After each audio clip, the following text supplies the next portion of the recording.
ஒரு புண்ணு ஏற்படுது அப்படின்னாலே அதை பற்றி நிறைய பேருக்கு நிறைய எண்ணங்கள் இருக்கும். புண்ணு இருக்கா, அதை கண்டிப்பாக வந்துட்டு ஓப்பனாக விட்டுறணும், காற்றுல ஆற விட்டுறணும், அப்போ தான் அந்த புண்ணு சீக்கிரமாக ஆறும். சீழ் வந்ததுன்னா அழுத்தி அழுத்தி எடுத்தோம் அப்படின்னா அது சரியாயிடும் அப்படின்ற ஒரு எண்ணம் எல்லாருக்கும் இருக்கும். இன்னும் சில பேர் சொல்லுவாங்க, உனக்கு வலி இல்லையா, அப்போ பிரச்சனை இல்லை, இந்த புண்ணு ஆறிடும், நீ வந்துட்டு இதை பெருசாக சீரியஸாக எடுத்துக்க வேண்டாம்.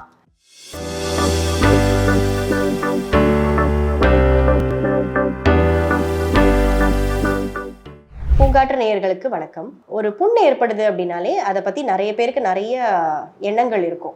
அதாவது இப்படி பண்ணணும் அப்படி பண்ணணும் அப்படின்ற மாதிரி. ஸோ அதில் எதெல்லாம் கரெக்டு எதெல்லாம் தப்பு அப்படிங்கிறத பற்றி தான் நம்ம இந்த வீடியோவில் பார்க்க போகிறோம். ஃபர்ஸ்ட் என்ன அப்படின்னு பார்த்தோம்னா, ஒரு புண்ணு இருக்கா, அதை கண்டிப்பாக வந்துட்டு ஓப்பனாக விட்டுறணும், காற்றுல ஆற விட்டுறணும், அப்போ தான் அந்த புண்ணு சீக்கிரமாக ஆறும். இது வந்துட்டு ஒரு முக்கியமான ஒரு எண்ணம் நிறைய பேரில் பார்க்குறது. இது ஒரு தவறான நோக்கம். ஸோ எதனால் அப்படின்னு பார்த்தோம்னா, நிறைய ஸ்டடீஸில் வந்துட்டு ஒரு புண்ணை நம்ம க்ளோஸ்டாக மாய்ஸ்டாக, அதாவது அது தேவையான ஈரத்தன்மை இருக்கிற மாதிரி ஒரு என்வாயன்மெண்ட்டில் வச்சா மட்டும்தான் அந்த புண்ணு சீக்கிரமாக ஆறும் அப்படிங்கிறத கண்டுபிடிச்சிருக்காங்க. அது மட்டும் இல்லாமல் ஒரு புண்ணை ஓப்பனாக விடுறோம் அப்படின்னா நிறைய வகையான கிருமி அதில் வந்து இன்ஃபெக்ட் ஆகிறதுக்கான வாய்ப்பு இருக்குது.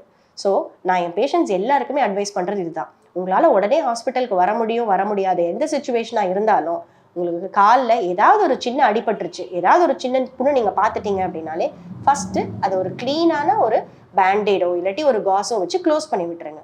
ஹாஸ்பிட்டலுக்கு வர டைம் வரைக்கும் அது ஓப்பனாக விட வேண்டாம், அதை க்ளோஸ் பண்ணி வச்சுருங்க அப்படிங்கிறது தான் நான் அட்வைஸ் பண்ணுவேன்.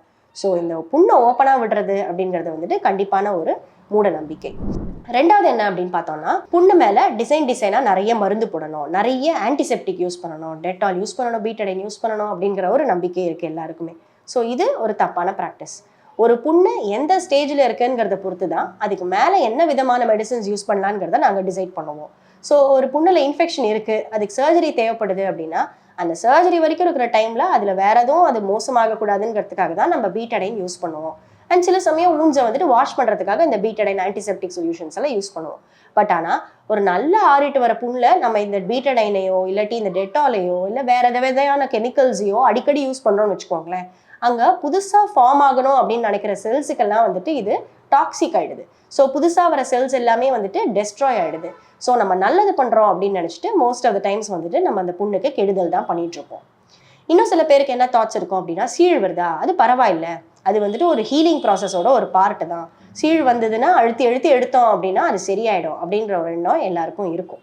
ஸோ இது வந்துட்டு ஒரு தப்பான எண்ணம். ஒரு புண்ணுலேருந்து சீழ் வருது அப்படின்னாலே அது கண்டிப்பாக இன்ஃபெக்ஷன் இருக்குது அப்படிங்கிறது தான் அர்த்தம்.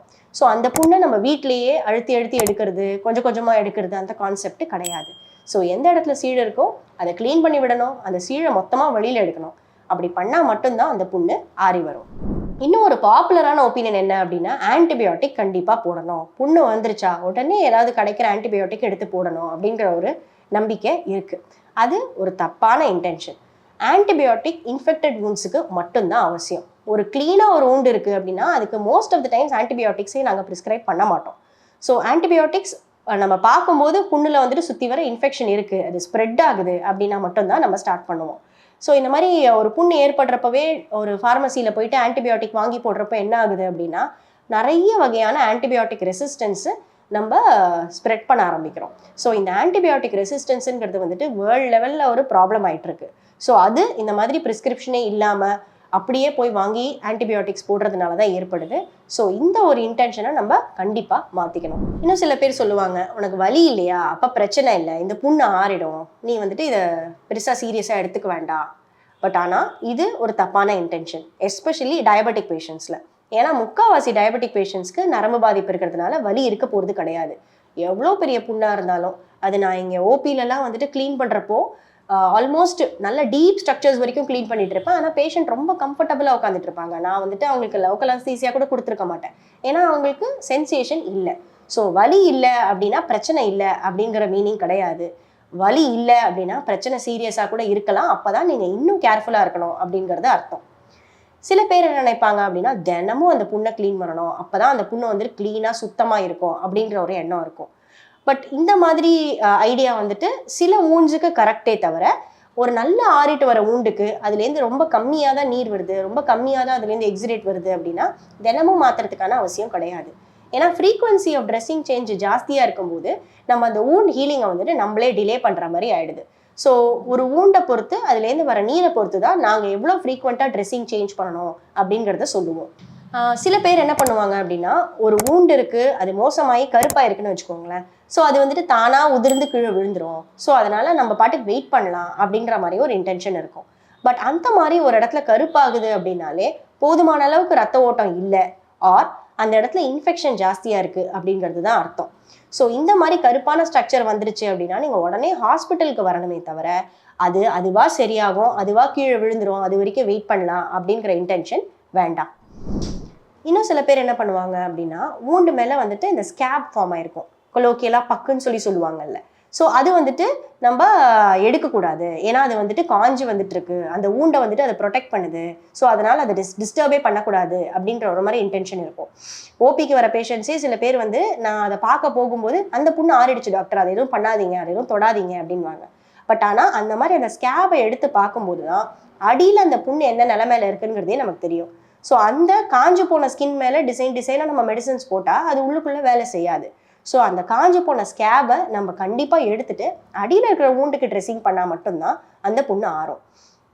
இன்னும் ஒரு பாப்புலர் ஒப்பீனியன் என்ன அப்படின்னா, டயபெட்டிக் பேஷண்ட்ஸ்னால் கண்டிப்பாக அவங்களுக்கு புண்ணு ஆறாது, ஆம்புடேஷன் தான் ஒரே சொல்யூஷன் அப்படின்ற மாதிரி நிறைய மிஸ்பிலீவ்ஸ் இருக்குது. பட் அது வந்துட்டு ரொம்ப தப்பான விஷயம். டயபெட்டிக் பேஷண்ட்ஸ்க்கு புண்ணு வரத்துக்கான வாய்ப்புகள் ஜாஸ்தியாக இருக்குது. பட் ஆனால் புண்ணு ஆறாதுங்கிறது ஒரு கரெக்டான விஷயம் கிடையாது. எந்த வகையான புண்ணாக இருந்தாலும் அதுக்கு ஏற்ற மாதிரி ட்ரீட்மெண்ட் கொடுத்தோம் அப்படின்னா கண்டிப்பாக அதை குணப்படுத்தலாம். அண்ட் இப்போது ஆம்புடேஷன்ஸை ப்ரிவெண்ட் பண்ணுறதுக்கு நிறைய ஸ்ட்ராட்டஜிஸ் இருக்குது. ஸோ ஆம்புடேஷன் அவாய்ட் பண்ணுற மாதிரி நிறைய வகையான அட்வான்ஸ்டு ட்ரீட்மெண்ட் ஆப்ஷன்ஸ்லாம் வந்துருச்சு. ஸோ நான் சொன்ன மாதிரி ஆம்புடேஷனுங்கிறது வந்துட்டு லாஸ்ட் ஆப்ஷனாக சொல்லுவோமே தவிர ஃபஸ்ட் ஆப்ஷனாக எந்த பேஷண்ட்டுக்குமே நாங்கள் சொல்ல மாட்டோம். அதே மாதிரி சின்னதாக தான் ஒரு புண்ணு இருக்குது, அதனால் அது ஒரு பெரிய விஷயம் இல்லை, அது பெருசானா பார்த்துக்கலாம் அப்படிங்கிற இன்டென்ஷனை கண்டிப்பாக அவாய்ட் பண்ணணும், டயபெட்டிஸ் இருக்கோ இல்லையோ. ஏன்னா சின்ன புண்கள் பெருசாக பிரச்சனை காஸ் பண்ணுறதுக்கான வாய்ப்பு இருக்குது. நான் ஏற்கனவே சொன்ன மாதிரி சின்னதாக ஒரு சேத்து புண்ணு தான், பட் ஆனால் அந்த சேத்து புண்ணே கால் ஃபுல்லாக இன்ஃபெக்ஷன் காஸ் பண்ணும். ஸோ ஒரு சின்ன சேத்து புண்ணோட கால் ஃபுல்லாக செல்லுலைட்டிஸோட வந்த பேஷண்ட்ஸ் நிறைய பேர் இருக்காங்க. ஸோ எந்த வகையான புண்ணையும் வந்துட்டு சின்ன புண்ணு அப்படின்னு சொல்லிட்டு இக்னோர் பண்ணிடாதீங்க. புண்ணு இருக்குது அப்படின்னாலே அது சீரியஸான விஷயம்தான். And most common and most popular misbelief என்ன அப்படின்னு பார்த்தோம் அப்படின்னா, நம்ம புண்ணோட நடந்தால் காலுக்கு ரத்த ஓட்டம் இம்ப்ரூவ் ஆகி கண்டிப்பாக அந்த புண்ணு சீக்கிரமாக ஆறிடும் அப்படிங்கிற ஒரு பிலீஃப் இருக்குது. ஸோ நிறைய பேர் நடக்க சொன்னாங்க என்ன, அதனால் நான் நடந்தேன் அப்படின்னு சொல்லிட்டு ஒரு புண்ணோடையே நடந்துட்டு இருப்பாங்க.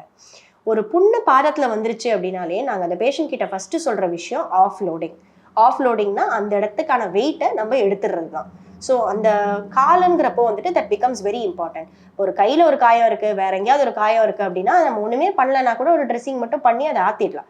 பட் கால்கள்னு வரப்போ நம்ம அது மேலேயே நடந்து வெயிட்டு போட்டுட்டு ப்ரெஷர் கொடுத்துட்டு இருந்தோம் அப்படின்னா அந்த புண்ணு இன்னும் மோசமாகறதுக்கான வாய்ப்பு இருக்கே தவிர ரத்த ஓட்டம் இம்ப்ரூவ் ஆகி அது ஆறுறதுக்கான வாய்ப்புகள் ஒன்றுமே இல்லை.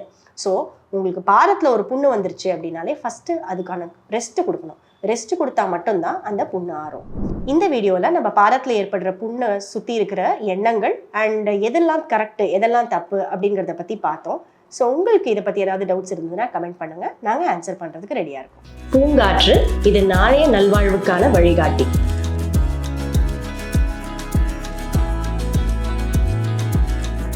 தொடர்ந்து எங்களோட வீடியோக்களை பார்க்குறதுக்கு பூங்காற்று சேனலை சப்ஸ்கிரைப் பண்ணுங்கள் அண்ட் ஃபாலோ பண்ணிடுங்க.